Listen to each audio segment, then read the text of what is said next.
Are you tired of getting hammered by negativity on social media?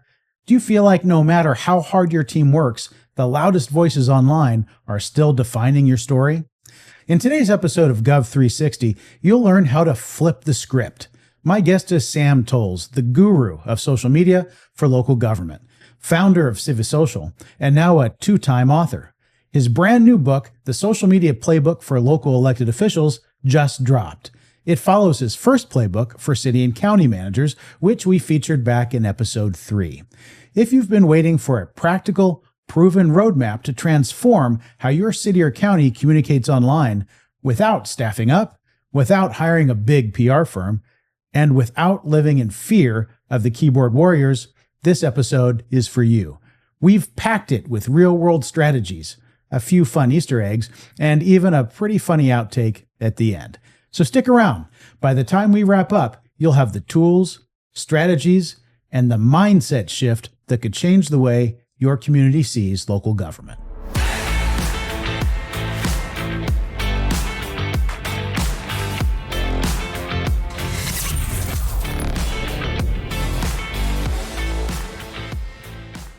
Welcome to Gov360, your full circle view on local government. We're here today with a very special guest, and actually, Sam, that you are our first repeat guest. I'm here with Sam Toles, the founder of CiviSocial. For those of you who haven't seen Sam, most of you probably have at this point because Sam's been on Gov360. He's been on lots of podcasts. He's all over social media. He and I connected on LinkedIn. He's everywhere. He is the guru for social media for local government. Sam has a tremendous background. I know we'll get into that, so I won't spoil all of it. But you know, Sam handled social media for big companies, names you would recognize: Paramount, MGM Studios, Vimeo, Bleacher Report. And interestingly, Sam used to be an elected official. Sam served on the city council in the city of Cathedral City many years ago, and then went off and had this wildly successful career doing social media, made ridiculous money and retired, and then got bored and tried to decide what to do with himself that would be productive, and thought back to his local government days and founded CiviSocial, and I'm looking forward to talking about that. Go back and watch episode 3 of Gov360 to see a deeper dive on CiviSocial and that. But Sam, welcome back to Gov360. I am so happy to be here, and also to get to do this in person with you because Yes. You know, one of the things that I really have appreciated about this journey, I like to say that, you know, I was in local government, and then when I began sort of the last chapter of my media career, this social media chapter, my life absolutely exploded, and I lost touch with everybody but 2 people in local government. I kept in touch with Andy Hall, who's the city manager in San Clemente, who was the first city manager that I hired, and our council was toxic and dysfunctional, so Andy left, and then we hired Charlie McClendon, who is retiring soon. Yes. In Cathedral City. Actually, he is retired, I should say, in Cathedral City. And those are the 2 people I knew. And none of this will surprise you. Not one of those 2 gentlemen are active on LinkedIn. So I had 0 contacts in local government, didn't know a soul, but worked with Andy to see if this crazy idea of CiviSocial that I had would actually work, and it did. And then I got the privilege of working with Charlie, and then I was like, I gotta find city managers and tell them what I'm up to, and so thus began the last year and a half of my life of just making relationships and making acquaintances. But I don't know when it was that you followed me and we just started talking, but I am sure that your audience and the city management profession probably hate nothing more. Well, maybe social media is the thing they hate most. And the second thing, very close second, is unsolicited vendors bothering them for whatever it is that vendors bother them for. And so I sort of made a commitment that I was never going to pitch or sell. I just wanted to make connection, and that's how we got to know each other. And it's been a fast friendship and something I deeply value. So coming here, being in your studio, getting to hang out with you, it's really cool. Well, thank you. Yeah, no, I agree. For those who are listening and watching, if you are, like most people in local government, struggling with how to deal with all the negativity out there on social media, you're going to want to listen to this episode. You'll want to go back and listen to episode 3 if you hadn't. But Sam, I actually remember I went back and I found our first LinkedIn interaction. Oh my God. And yes, our 1 year anniversary of LinkedIn connection is September of 2025. And I reached out to you. And no, actually, you reached out to me. I'm sorry, because at that time I was producing Yucaipa 360. That's right. I was managing the city of Yucaipa, and we had a podcast there that became very popular. In fact, won the Capio Award for Best Government Podcast a few months ago. Very, very, very exciting. But we were just getting started, ramping it up, and you reached out and complimented the work we were doing there. I was already somewhat familiar with you. I had actually heard you on the City Manager Unfiltered podcast, Joe Turner's podcast. So I instantly knew the name. And I thought, oh my gosh, Sam Toles is messaging me and complimenting me on this podcast. It was huge for me, and so we started a dialogue, and since then have gotten to know each other and worked together and become good friends. And I've just really appreciated our friendship, and I feel like I'm getting more out of it than you, though. I mean, I'm just absorbing all of the wisdom, all of the wisdom. But your story is so fascinating to me, Sam. To go through and have this tremendous career in the business, right, and to be really pioneering new things too. I mean, not producing and then seeing what's coming down the road with social media and how it's going to change everything, and learning how to master that art, and then retiring and applying what you learned to local government and to public service in a way that is saving local government, because it has been such a huge pain point for every city, every county out there, dealing with this just deluge of misinformation and disinformation, and as a result, just this loss of public trust in local government.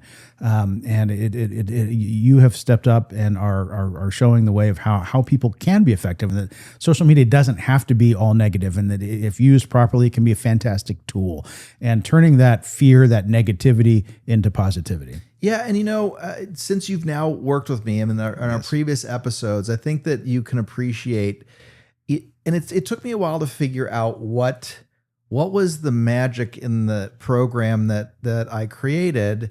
And certainly I've had a lot of success on social media, running a platform, running social at scale, and working with creators with hundreds of millions of followers, working in brands with hundreds of millions of followers.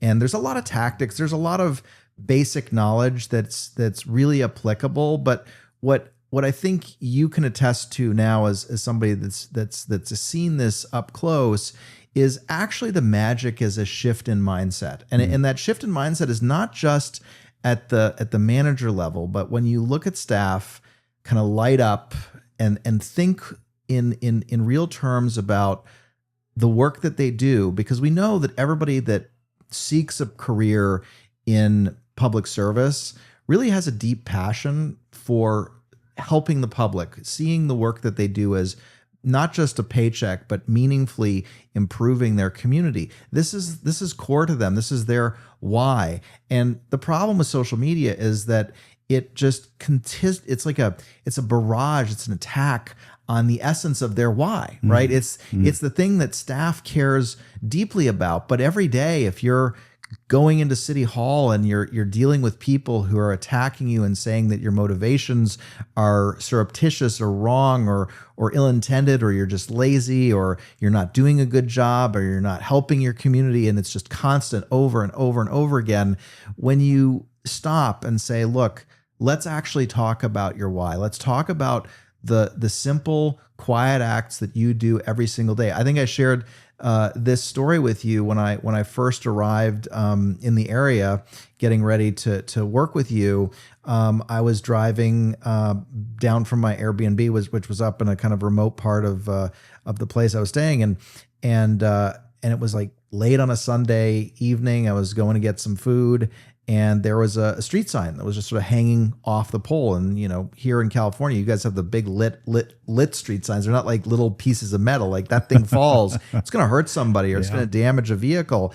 And there's a public works truck quietly sitting there taking care of business, right? That sign is not going to hurt somebody because there's a person, and that person is dedicated to keeping the residents of that city from peril. And this happens everywhere. Like this is always happening. The problem is, for whatever reason, local government was taught incorrectly at pre-social media era and continuing now that our job is to not, it's almost like kids in the 50s, like seen, not heard, or whatever it was. Right.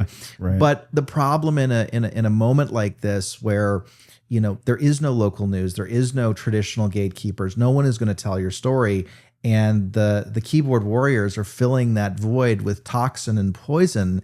And so to give members of staff a moment of pause and to give them a permission structure to say, hey, what you do is valuable. Let's talk about it. Let's actually tell your story. A lot of the times for the first time.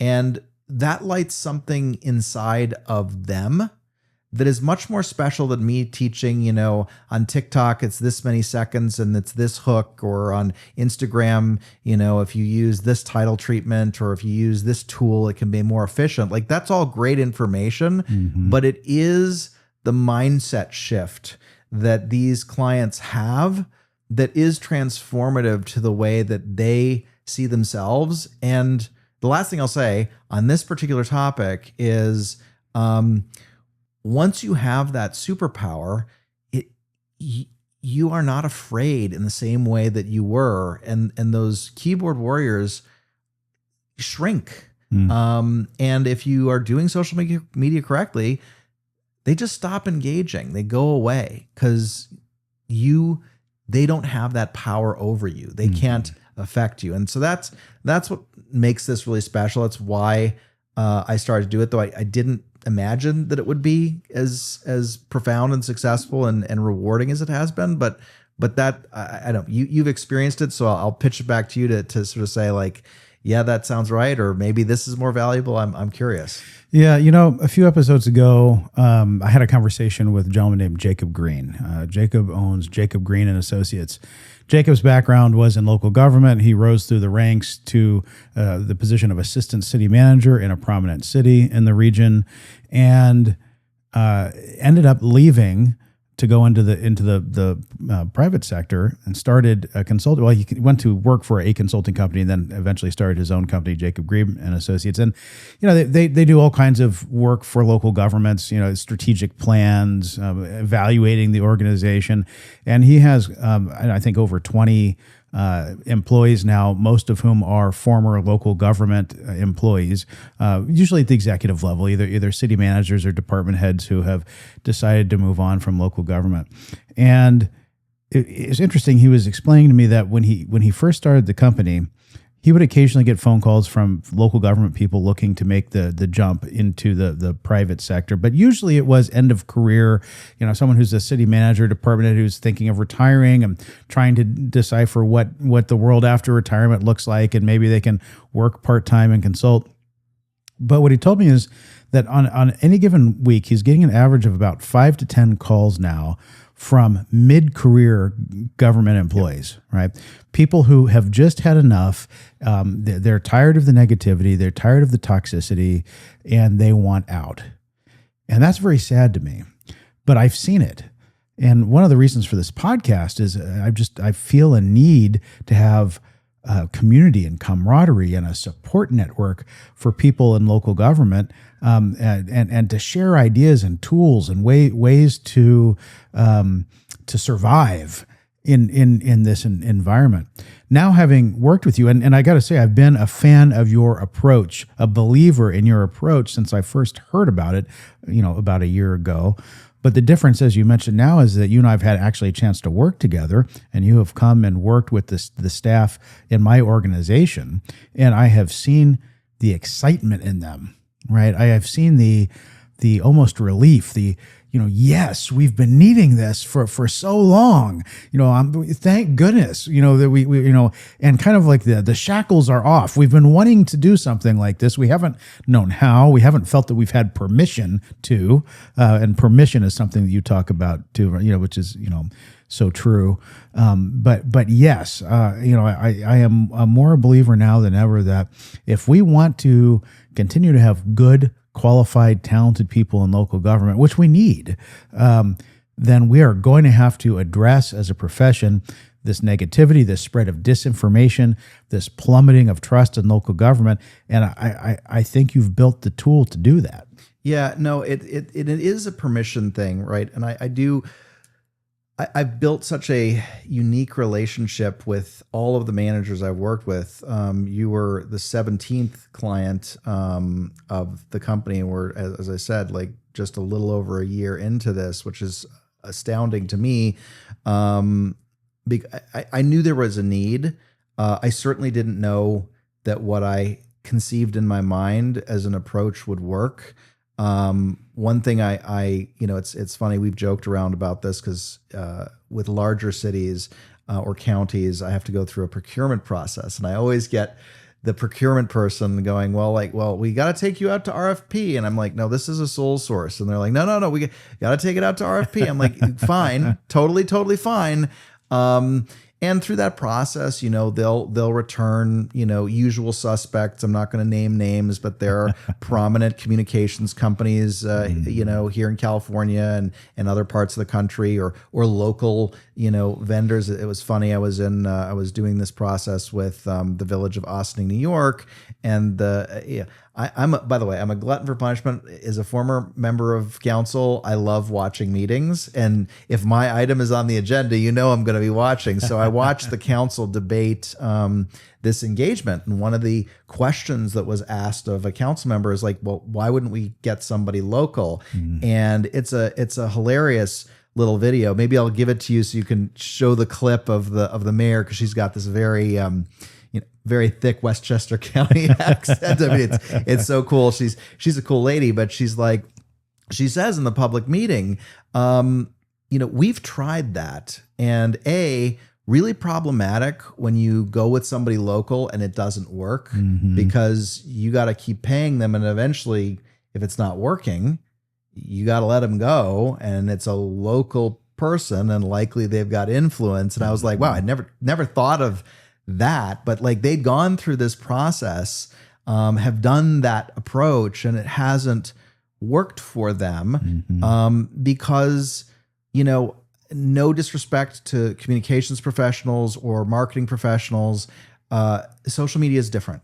Yeah. It fundamentally operates differently. It would be, I think, akin to having somebody, that does Broadway for a living in the early days of film try to understand the difference between how you tell a story in a movie with, cuts and editing and visuals, and at that time without sound, and making a play. Yes, they're both telling a story, but the way that the medium works is fundamentally different. And the problem in communications is that marketers are playing to the television game still, and the radio game and the traditional game. They're trying to, make you message and make you, craft a narrative that in the days long ago when we had gatekeepers and there were, 3 networks and 2 cable news channels, and that was where you got news. Like, you can look nationally. Like, that does not work anymore. Like, that does not work anymore. No.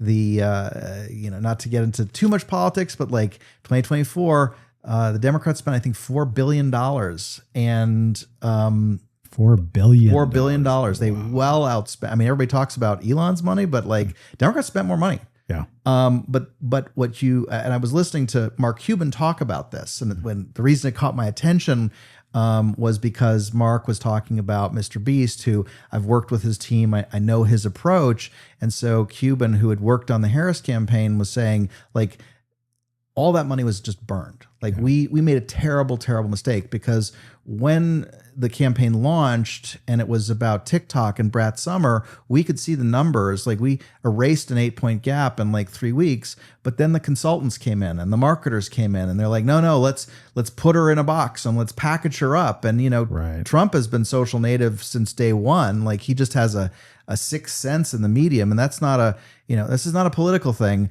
I could say Mamdani is the same way. Like, people that understand social, all of a sudden it doesn't matter, if their politics is a little bit askew from sort of what we'd call traditional mainstream, the authenticity and the way that you communicate authentically using social media is the power, right? Everybody's like, oh, we're shifting, the American people are shifting to these far extremes. No, it's not true, right? It's that the people who can come across and tell their story happen to not care about packaging themselves. And so this impression that we have is that everything's moving to the extremes. No, it's just people using a modern medium to communicate authentically.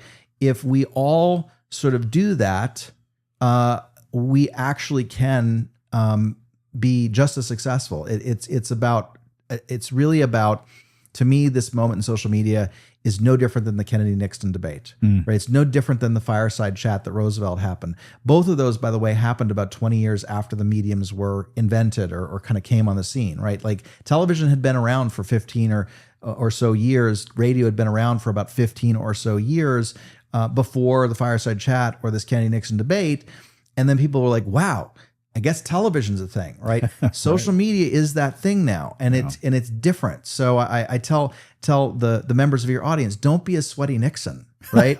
Don't, you gotta understand that social operates differently, right? Yes. Don't be a sweaty Nixon. Yes, that's the way to think about it. He did not understand TV1. He looked sweaty, nervous. It sunk the kid.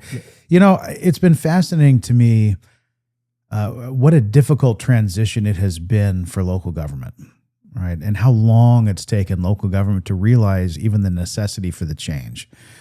Even today, with, as long as social media has been around and as much as the world has changed, the traditional city government PIO is still stuck in send the press release, right?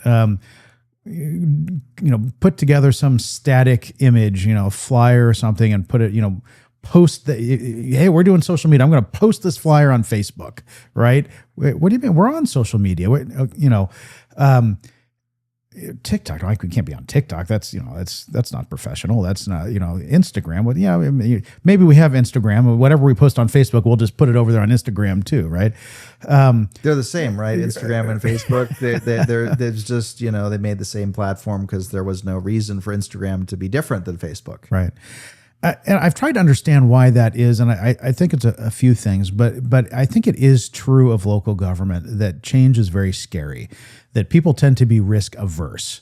All right, it is not comfortable for a lot of local government people to put themselves out there and be authentic and be genuine, which is now required if you're doing a lot of video content. And and by the way, it's not the government never did video, but it was bring in the paid videographer and have a script and the big expensive fancy video. And I think there's still a place for that. But to just pull out your cell phone and film something genuine and authentic and just communicate like you'd be talking to a friend, that's for some reason local government's been very slow to adopt that. And I think we've really suffered in local government as a result, and I think it has led to this growing distrust of local government. But your clients, and I've watched your clients. The city of Calabasas is very close to you. I'm sorry, Calabasas. Calabasas has not been a client. Calabasas needs to be a client. Yes, they do. Scott, yes. Scott, right. Yep. Looking at you, my friend. Calamasa is what I was referring to. I've watched kind of the turnaround and what they put out, and Will Cobo's a good guy and a friend, and he's really embraced your approach, and I've seen some really creative things coming out of there. And Calamasa historically it had quite a group of members of the community who were causing dissension and angry and showing up, and since they've implemented your approach, that has really decreased. It's astounding. I talked to Will yesterday, in fact, and he shared with me, because if you go, and I do encourage you all to listen to episode 3, because we go through a little bit more of the nuts and bolts of this. Yeah. But one of my favorite sayings is STPs, the same 3, 10, 20, 30, depending on the size of your local government, that are constantly agitating and get all the attention of the electeds. And the electeds think these people absolutely represent the community, and they absolutely, are the end all and be all, etc. And I was catching up with Will, checking in, seeing how things are going. And he goes, well, I don't have an STP problem anymore. I said, well, what do you mean? He goes, I have an SOP problem. It's down to one person. We're down to one person that still agitates on social media. And I worked with Will in this is about 7 months that it's taken. My average client will see a reduction in negativity in social media of around 80% in 3 to 6 months. Wow, 80%. That is what's been reported back to me from the managers I've talked to, which is really wonderful. But I think that the reason is not, I don't want to take the credit. It's just, it goes back to that mindset shift. When you when you actually see your community and how it feels about you, when you can actually contextualize, when you can step back, right? And there's a manager, Brooks Williams, who posts the I think speaks for a lot of managers and how they feel about just the torture that is modern city management, and how painful living in this ecosystem of constant criticism and constant reaction to social media. If you shift your mindset and say, no, we're going to tell our story and we're going to be proactive about this, then it just, what happens is it aligns with data, right? The data already tells us that that people are positive and generally receptive and appreciative of the work of their local government. It's almost universal. There are exceptions. There are cities that deeply are just sort of down the rabbit hole. And I've had clients that have come to me and said, I need help. And I've had to say, I don't think I can, this program is not going to work for you, because the situation is not, you're not one of the 95% of local governments that are actually healthy. It's just you have an unhealthy perception. You actually have some work to do before, a positive social media approach is going to be resonant with your community. But the vast majority, you're a manager, you've run tax measures. If you run a tax measure, you're going to do a sentiment analysis. It's always funny to me, because managers will be like, wow, 80%, 85%, 79% of people say that they're happy with us. And it's like a wow moment. I'm like, no, that's you're just average, guys. Right. Like, hate to break it to you, like, you're doing great work, but a lot of other local governments are doing great work too. Like, this is the average. But you'd never know it just based on social media. This is the point. So like, when you talk about, and it is a tragedy. And I do want to talk about, my travels around the country and what I've seen with managers and their frustration with the profession, because I think it is a crisis. It's a tragedy that people have allowed a mindset to sink in. They've really taken the slings and arrows of this tiny fraction of the population and let them control the narrative, not just the narrative of how they perceive, how the council perceives things, how the council reacts to this, but how they perceive themselves, right? And when people switch that off and say, we're going to take back the control, and we're going to talk to the people who support us, guess what? They're there. Like, the data tells us they're there. You just have to have the courage and the permission to go have a conversation with them. Yeah. And it's that simple. Like, it truly is magical. And it's one of the things, again, there are marketing firms, there are comms firms, and they want to put you on retainer for months and years and do your Canva flyers and whatever it is that they do for you to be on social media. And that's fine, but it doesn't make your staff feel better, because the problem's still there, because you're not really being proactive yourself, and you're not empowered to see your community the way I think it exists, and it really is. Yeah. And so, like, to me, that's the magic. The magic exists within all of you. One of my clients, Amanda Mack, out in Harrisburg, South Dakota, her team, when I was sort of getting ready to leave, because it's always sad. Like, I do very short engagements, and it's deliberate. I want this mission to spread to as many governments as I can. So my goal is not to charge a fortune forever. I just want to do this thing, make magic happen, and do it again. And so we were getting to the end and was going through sort of like, okay, now here's how you're going to activate this. And some young man in Public Works, he said, "You're like Mary Poppins." I think that's a perfect analogy, right? Like, Mary Poppins is all about seeing things in a different way and then changing your perspective. And so that to me is the magic in what I do. It's exciting, but it's, it's already within you. It's like you really do have this power to stop.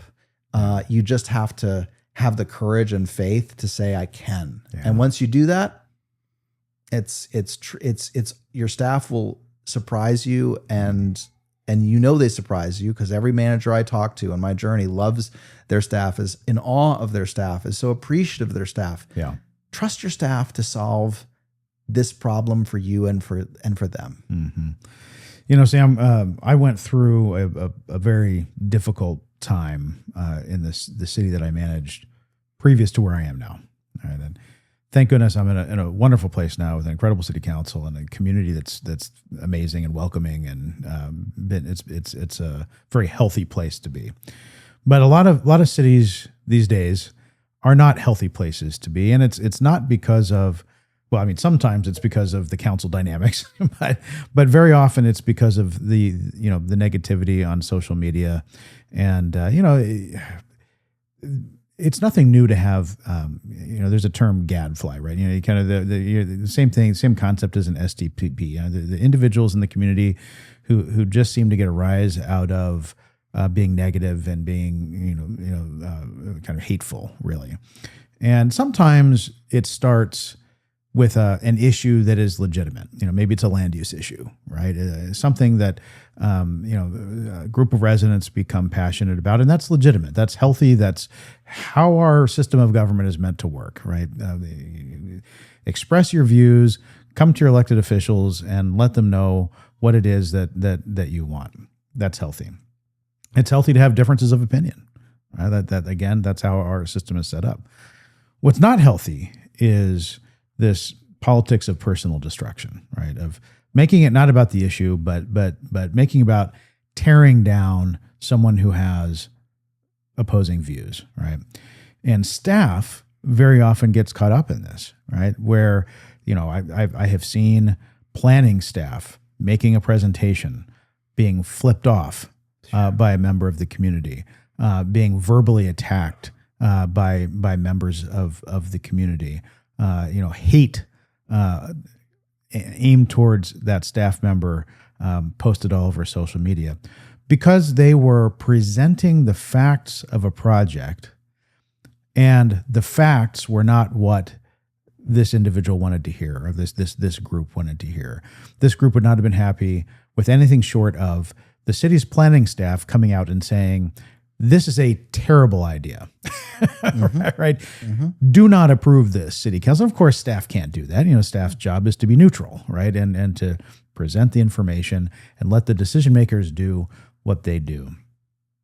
But it is very, very difficult for elected officials to, I don't want to say ignore, but to not be impacted and affected and driven to some degree by the loudest voices in the room or on social media. And what I love about your program is that it gives staff tools to reach everyone else in the community, the 70%, the 80% of the community who are actually really happy with what's going on in the community, right? But the average resident isn't paying attention. The average resident's living their busy lives, and they're not showing up to city council meetings and stepping up to the podium or spouting off on social media about every little thing that happens at City Hall. And so you get a disproportionate view of what the community thinks. You get an inaccurate view of what the majority of the population thinks. And I try to counsel elected officials on this and help them to understand that if you make a decision based on, the same 10 people that show up to every meeting or the same 10 people that spout off on social media, it's very likely that the decision you are making is contrary to what the vast majority of residents in the community actually want. Yep. Right? Because those 10 voices do not always represent the sentiment of the community at large. Yep. Very often, it's not the case. And so you give a disproportionate amount of influence to the people who decide to make a hobby out of showing up, right? And I think your program is one way to counter that, because you teach cities to reach out to the rest of the community, right? To let the community as a whole understand better what it is their local government is doing for them. And we know that different people and different age groups, they receive and digest their information differently, right? It's not enough to send out a press release anymore, but it's also not enough just to post on one platform anymore. Nope. You can't just post on Facebook. You're reaching one demographic, but you're not reaching probably the majority of the residents in your community anymore, if that's all you're doing, correct, right? And not just where you post, but how you post. People digest information differently. You can't, post I've seen cities post 2-page press releases on social media, yep, thinking that this is, frequently, right? No, no, right? No one's going to spend the time to sit there and you are not communicating. Well, the person who's going to spend the time and sit there as an STP. The person who's going to read that press release that you post on social media is exactly the person you do not want to have that information, because they're going to find one line in that press release that might be awkwardly worded, yes, and turn it into a weapon against you. Yes. And continue. But it's the inverse of what you should be doing. Very true. Very true. So in my mind, it is so important for elected officials to understand perspective, to not be unduly influenced by those small groups of people that always show up, right? And it's incumbent on staff to find the correct ways to communicate, right? Transparency is important to everybody in local government. In my mind, we're not being transparent if we're not actively communicating in the way we know people receive information now. Correct. Right? It's mind-boggling how often I see, local governments post something on the website and on their Facebook and consider themselves to have been transparent. Yeah. No. Right. And they get angry. Like, why didn't somebody see this? Right. Or, they're offended when members of the public come and say, well, this is the first I'm hearing of this, and the city's kind of indignant reactions. Well, we posted it on our website, as if 100%. All tens of thousands of members in the community are expected to be checking the city's website every day. That nobody does that. No, I really appreciate what you just said, because I want for managers to be self-aware and self-critical, mm-hmm, and people in local government. Look, I get it. You guys are going through a lot of unpleasant stuff, mm-hmm, right? I acknowledge that the work that Brooks does has resonated very strongly with a lot of folks. Yeah. It's frustrating. I grant you that. In fact, I feel for you, and it's why I chose to do the work that I'm doing. Mm-hmm. But what you just said, Chris, is so important. Like, the person who is making that critique is missing context, mm-hmm, right?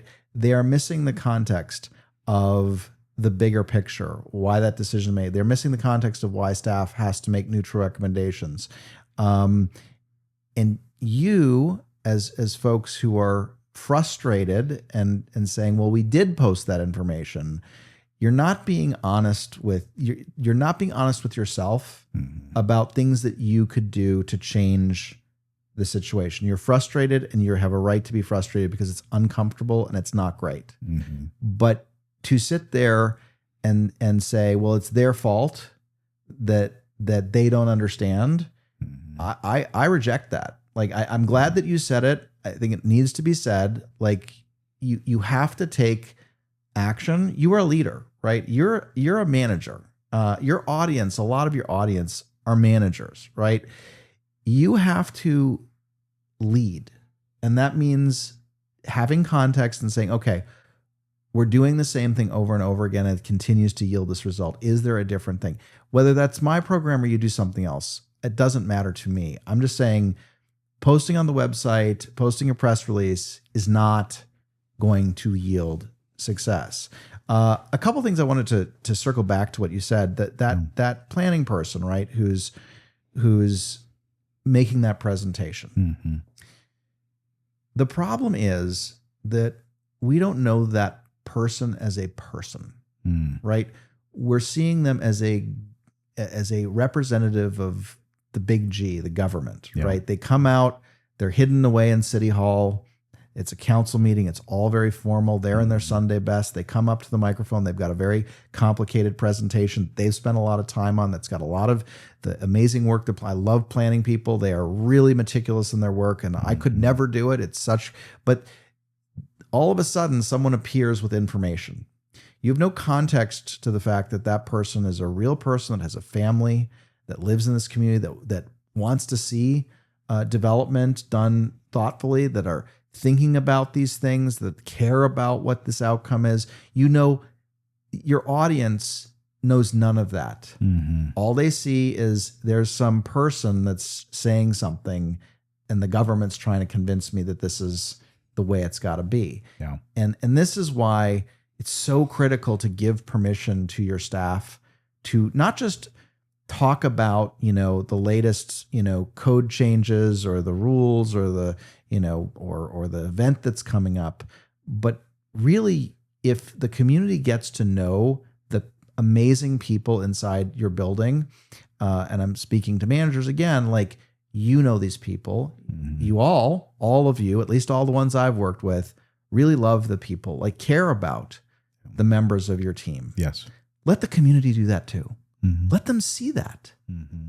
And that changes everything. Because tell your Mary story about the trails. I love this story. Yeah, it's a great story. This is a perfect depiction of what we're talking about. No, so, there's a community I worked with, and the manager texts me a few months after we had worked together, and he said, "You wouldn't believe what happened." I said, "Well, what?" And he said, "Well, somebody came up to complain about our trails. And in this community, trails are very important. Like they love these trails. They walk the trails. It's a deeply important part of what the community does, right? Like they care about it." And so there's a young lady named Mary, and she's in charge of cutting away debris. She has a simple job. She's got, Parks and Rec comes out there and, clears the trails, makes sure that, there's not, because it's nature. It happens. Stuff falls, right? Sure. Yeah. It's a problem. And that's the job. So, she has the permission to grab her phone and to talk about what she's doing. And she's a wizard with a chainsaw, and she's got a fun personality. And so she's talking to folks on Instagram. I'm like, I'm on such and such a trail. I'm doing such and such a thing. And I'll be doing this next week. I'll be on this other trail and be doing this other thing. And so this member of the community comes up in the council meeting and says, once again, the city's not doing their job. That this trail is blocked again, and lazy and whatever. And four members of the people that were at that, four people in that meeting stood up and said, "You're not paying attention. You don't know Mary." They didn't come to the defense of the city. They didn't come to the defense of the money that's being spent on trail clearance or the tactics or the policy, but they did come to the defense of Mary. Yeah. And that's the magic of when people know the name of that planner, the fact that planner, there's a member, I think, of your team or somebody that works with your team. Apparently they've eaten tacos for lunch for the last like 10 years or something. Yes. Quirky. Yeah. Right. But again, real person, like interesting, like, okay, I love tacos. That I wouldn't eat them every day. Does Mary have kids? Does she struggle with daycare? Mm-hmm. When you get to know these people as fellow neighbors, fellow residents, it changes the dynamic of how people see the entity. Your residents begin to see it the way you see it.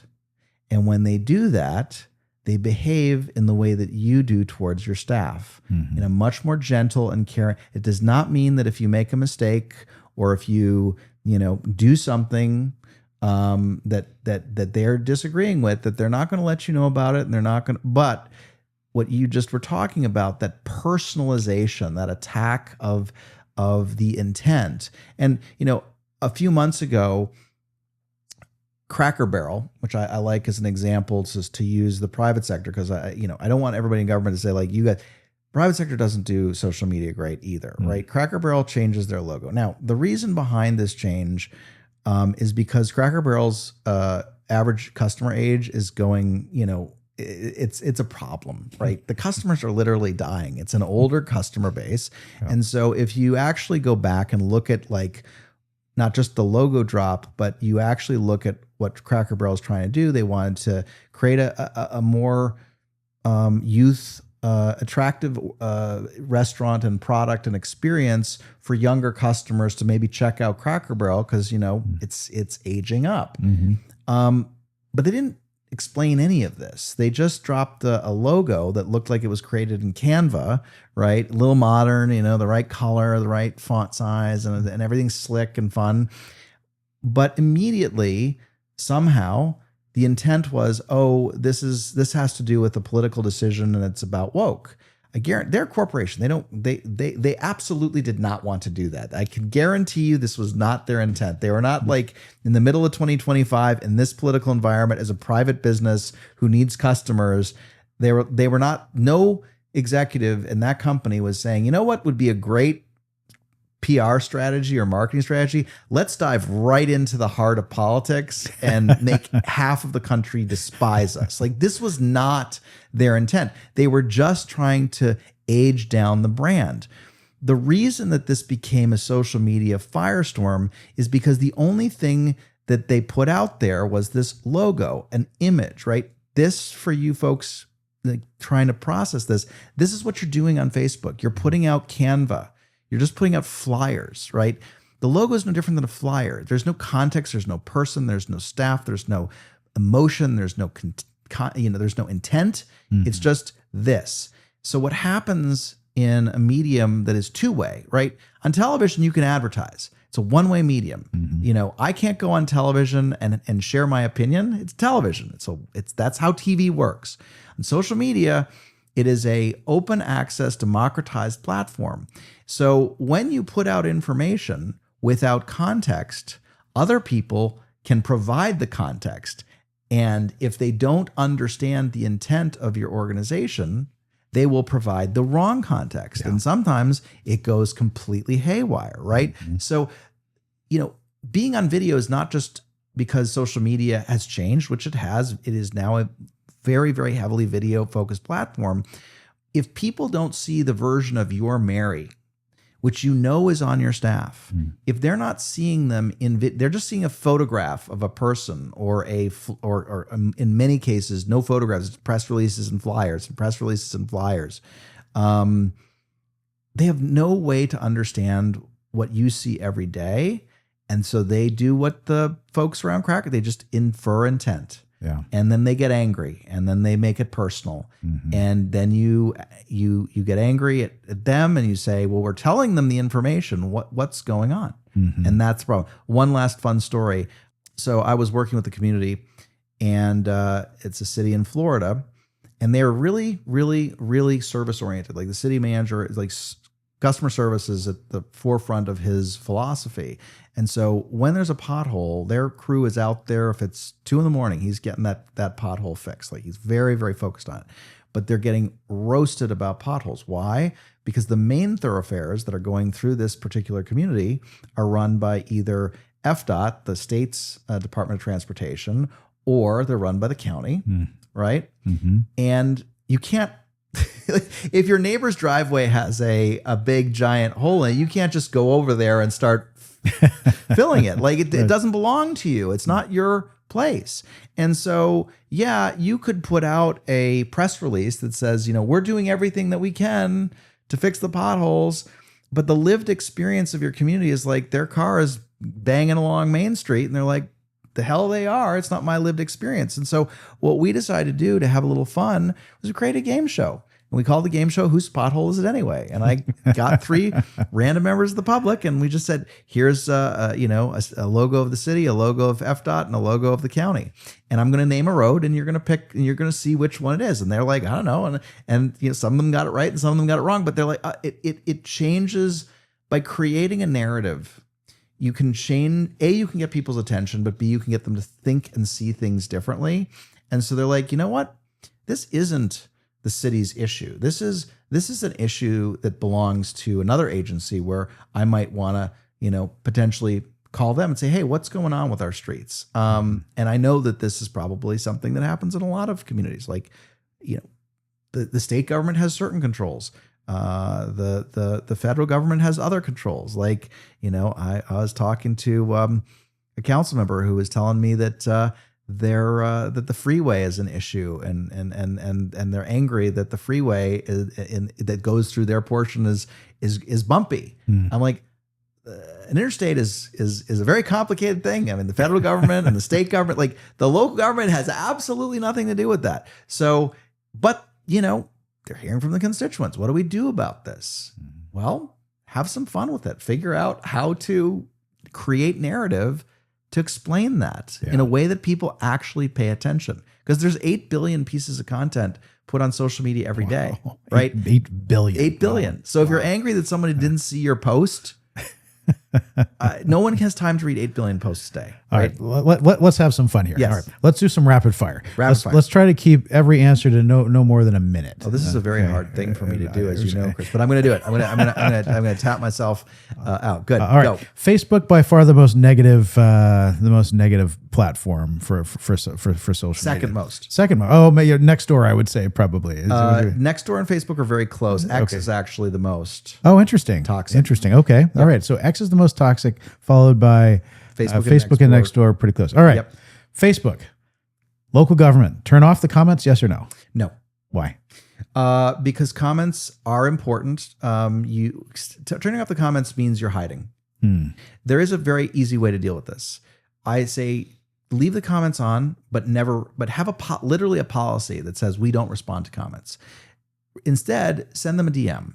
And what I mean by doing this is, somebody's saying like the road's got potholes. What are you doing about it? Sending them a DM is a personal way of you saying, hey, I'm acknowledging you. I see your concern. Here's the public works person. We're going to send somebody, whatever it is that we're doing. Now, the person receiving that information is going to feel really, really good about the fact that you reached out. Because what happens when you respond to a comment is the person who made the complaint is going to say, oh, well, of course they're going to respond because I put it in public. But when you go to them directly and say, hey, here's the answer that you were looking for, they don't see your intent as being performative to cover your ass. They see you as just being somebody who's actually concerned about their thing. And people always say, well, if I do that, what if other people? Well, if you see a bunch of people asking the same question, make a piece of content. Make a quick video to say, hey, I love that. This is it. Right. Sorry. I think that was over a minute, but close. That was way over a minute. All right, we're going to do better this time, Sam. We're bad at rapid fire. I was good. I was started off so well. It was so promising. And then, okay, all right, we're going to get back on track here. Okay. This will force you, I think, to be quick. All right, let's do love it or hate it for local government platforms. All right. Nextdoor. Hate it. All right. X. Hate it, but for different reasons. I don't hate X, but it's not appropriate for local government. Okay. All right. Facebook. Despise it. TikTok. Love it. Instagram. Like it. Did I miss one? YouTube. YouTube. It. Yes. YouTube. Love it. Okay. Very good. All right. You're a local government.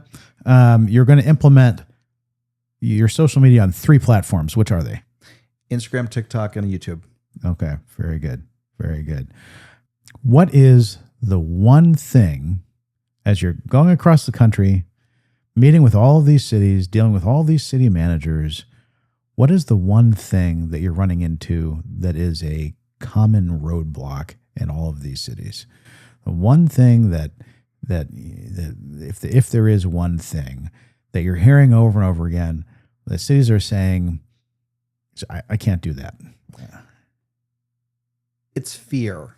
Fear. And I will definitely won't go a minute, but basically the idea of if we do this, we're going to be punished. And what I say is, the easiest way to contextualize this is if you go try to have a conversation with somebody at the bar at 3:00 in the morning, it's going to be very different than if you have a conversation with them at church on Sunday morning, right? When you go into the Facebook ecosystem, it's the bar. If you are having the conversation in a more pleasant space, it's going to be more pleasant. Yeah, no, very true. All right. Well, that was probably about a minute. That was pretty good. That was under a minute. I'm going to...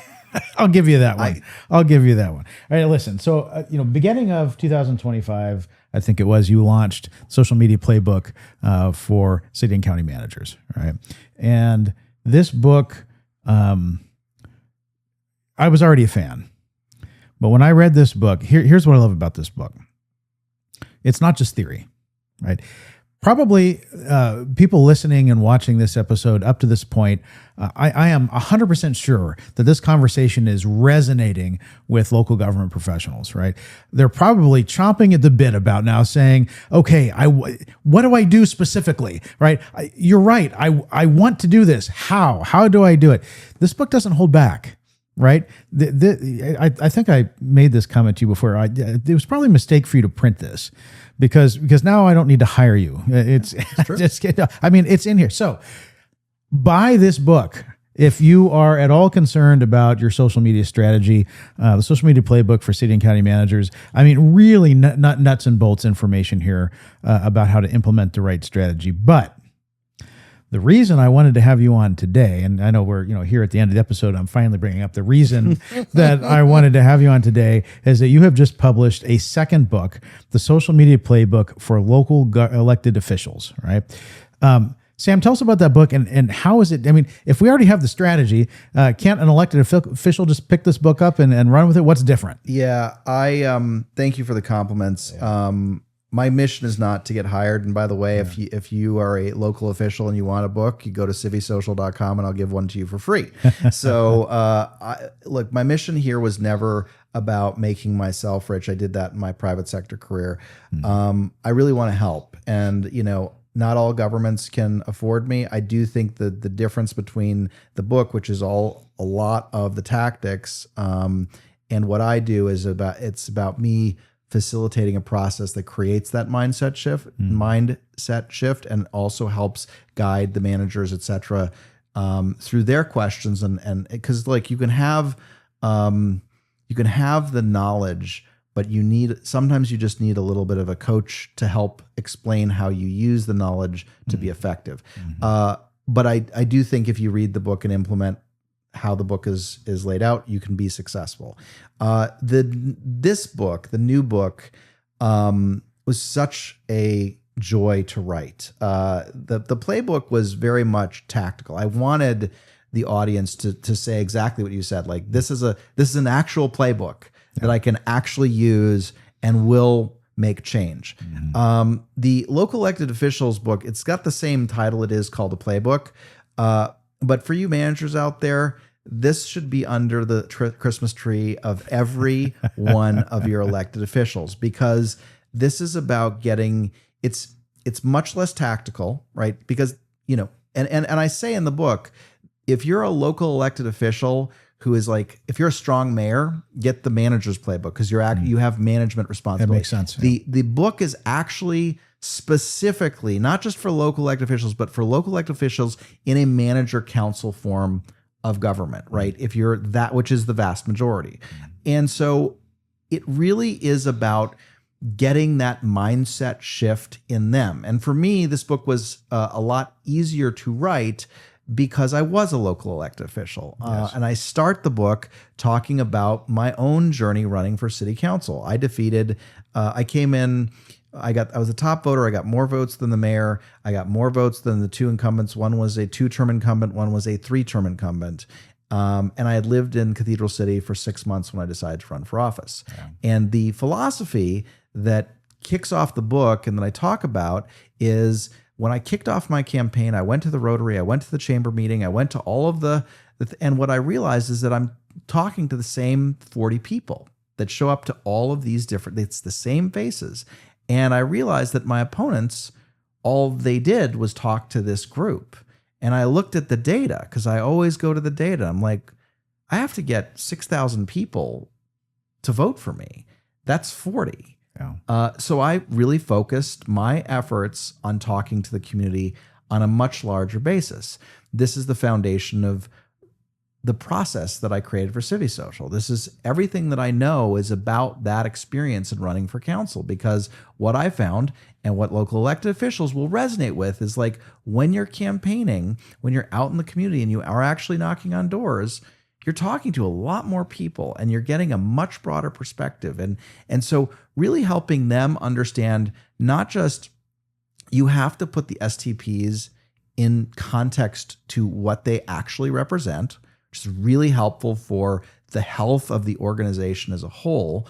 But then the second challenge that I think managers find with their local elected officials is, then they want to be the star of the social media show. Mm-hmm. And unfortunately, they chose to be a politician. Politicians are not necessarily trusted or liked. Whereas a Mary, a person who's not a political, who's just there to help their neighbor, is sort of the star of this show. The staff and the work of staff and the amazing things that staff do have to be front and center. That does not mean politicians can't have a role, but I explain in the book what their role as a supporting character, as a facilitator of this organization can be. And I use a lot of analogies. I'm a kid of the 80s, so I think I lean very heavily into Cheers, and I talk about, like, you don't want to be seen as the guy that was dating Rebecca Howe, right? You don't want to be that character. You want to be a supporting character, like Carla, right? Or Woody, right? You want to be somebody who people like and sees as being a facilitator in the right ways, not. But you're not going to be, Sam and Rebecca or Sam and Diane. Like, that's not your role. But there is a role for you. Here's what that role is. Here's why that role works. And so it just gives them a really fresh perspective on how to look at social media. And my hope with this book is that by reading it, elected officials will shift their mindset and stop thinking about how can we make staff bow down to and kiss the feet of these 40 people that we see at these constant meetings, but really remind themselves of the broader community and hopefully inspire in them a desire to begin to communicate with the broader community. Because if they do that, like we began this episode, that is how you make a profound shift and make change. Yeah, no, profound's a great word for it. It really is. This is changing the professional lives of so many.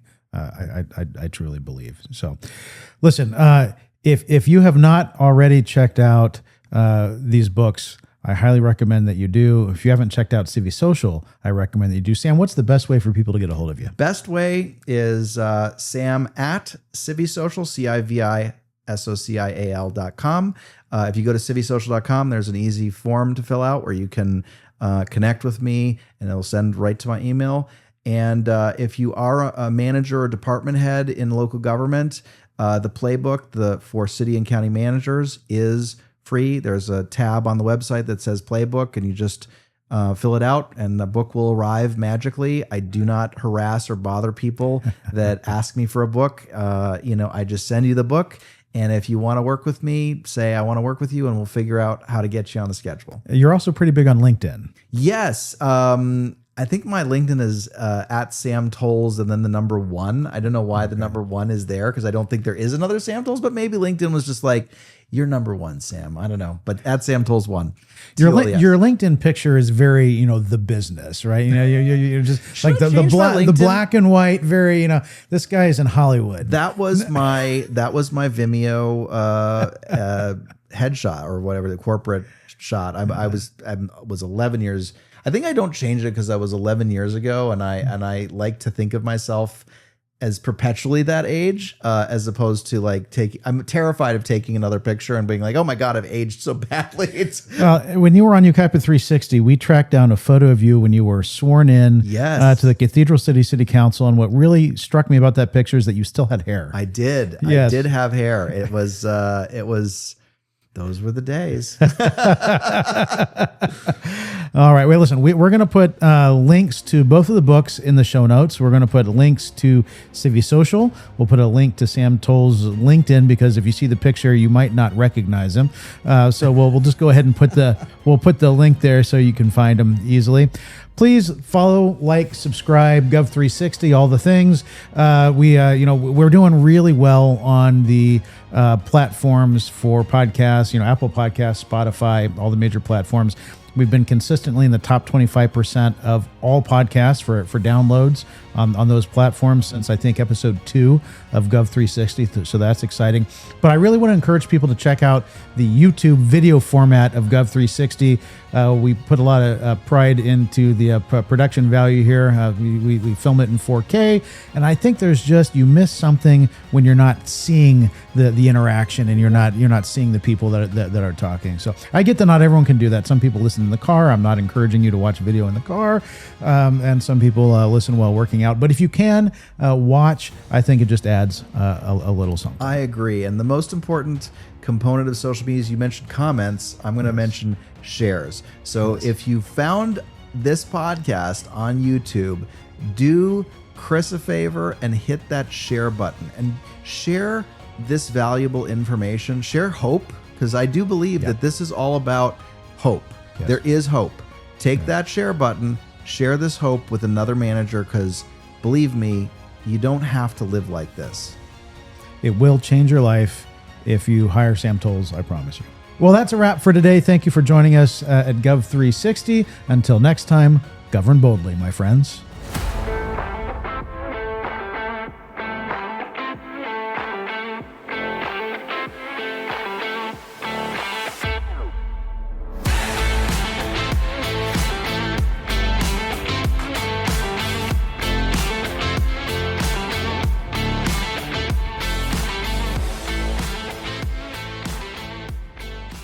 All right. Well, that was fun. We couldn't do getting me to do 1 minute, man. That is a bold thing. I can't talk for less than 6 minutes without a breath. Oh my goodness.